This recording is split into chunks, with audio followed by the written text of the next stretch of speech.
ಮಂಜು ಅವರು ಈಗ ಮ್ಯಾಕ್ಸ್ ಮಂಜು ಆಗಿ ಮಿಂಚಿದ್ದಾರೆ. ಚಿಕ್ಕ ಮಕ್ಕಳಿಂದ ಹಿಡಿದು ವಯಸ್ಸಾದ ಅಜ್ಜ ಅಜ್ಜಿ ಕೂಡ ಇವ್ರನ್ನ ತುಂಬಾನೇ ಇಷ್ಟಪಡ್ತಾರೆ. ಆದ್ರೆ ಅದ್ಯಾಕೋ ಗೊತ್ತಿಲ್ಲ, ಇತ್ತೀಚೆಗೆ ಇವರ ಹಾಗೂ ಗೌತಮಿ ಅವರ ಫ್ರೆಂಡ್ಶಿಪ್ ತುಂಬಾನೇ ನೆಗೆಟಿವ್ ಆಗಿ ಟ್ರೋಲ್ ಆಗ್ತಿದೆ. ಉಗ್ರ ಮಂಜು ಅವರು ಫ್ರೆಂಡ್ಶಿಪ್ಗೆ ಎಷ್ಟು ಬೆಲೆ ಕೊಡ್ತಾರೆ ಅನ್ನೋದು ಎಲ್ರಿಗೂ ಗೊತ್ತಿರುವಂತ ವಿಷಯ. ಎಲ್ಲರಿಗೂ ಒಳ್ಳೆಯದನ್ನೇ ಬಯಸುವಂತ ಉಗ್ರ ಮಂಜು ಅವರು ಇತ್ತೀಚೆಗೆ ತುಂಬಾನೇ ವೈರಲ್ ಆಗ್ತಿದ್ದಾರೆ. ಸಂದರ್ಶನವೊಂದರಲ್ಲಿ ಮಾಧ್ಯಮದವರು ನಿಮ್ಮ ಹಾಗೂ ಗೌತಮಿ ಅವರ ಫ್ರೆಂಡ್ಶಿಪ್ ಬಗ್ಗೆ ಅಂಕಲ್ ಆಂಟಿ ಲವರ್ ಅಂತ ನೆಗೆಟಿವ್ ಆಗಿ ಟ್ರೋಲ್ ಮಾಡ್ತಿದ್ದಾರೆ. ಇದರ ಬಗ್ಗೆ ನಿಮ್ಮ ಅಭಿಪ್ರಾಯ ಏನು ಅಂತ ಕೇಳಿದ್ದಕ್ಕೆ, ರಂಗಭೂಮಿ ಅಂದಮೇಲೆ ಹುಡುಗ ಹುಡುಗಿ ನಡುವೆ ಫ್ರೆಂಡ್ಶಿಪ್ ಆಗೋದು ಸಹಜ.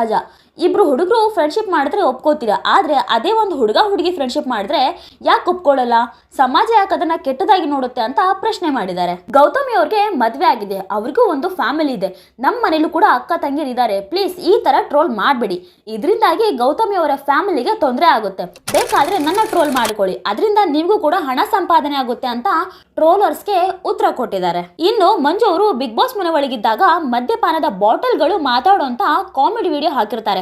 ಅದ್ರ ಬಗ್ಗೆ ಕೇಳಿದಾಗ, ಇಲ್ಲ ನಾನು ಇವಾಗ ಮದ್ಯಪಾನ ಮಾಡೋದನ್ನ ಬಿಟ್ಟಿದ್ದೀನಿ, ನಾನು ಮದ್ಯಪಾನ ಮಾಡೋದಕ್ಕೆ ರೀಸನ್ ಬೇರೆನೇ ಇತ್ತು.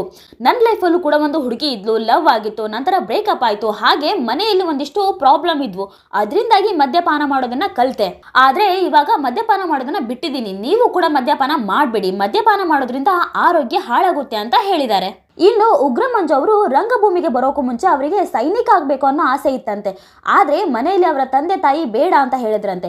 ಯಾವುದೇ ತಂದೆ ತಾಯಿ ಆಗಲಿ ಮಕ್ಕಳ ಮೇಲೆ ಸೆಂಟಿಮೆಂಟ್ ಅನ್ನೋದು ಇದ್ದೇ ಇರುತ್ತೆ. ಹಾಗೆ ಮನೆಯ ಹಿರಿಮಗ ಆಗಿದ್ದರಿಂದ ಮನೆಯ ಜವಾಬ್ದಾರಿ ಇವರ ಮೇಲೆ ಇತ್ತಂತೆ. ಹಾಗಾಗಿ ಸೈನಿಕ ಆಗೋ ಆಸೆಯನ್ನ ಬಿಟ್ಟು ರಂಗಭೂಮಿಯಲ್ಲಿ ಬಣ್ಣ ಹಚ್ಚೋಕೆ ಶುರು ಮಾಡಿದೆ ಅಂತ ಹೇಳಿದ್ದಾರೆ.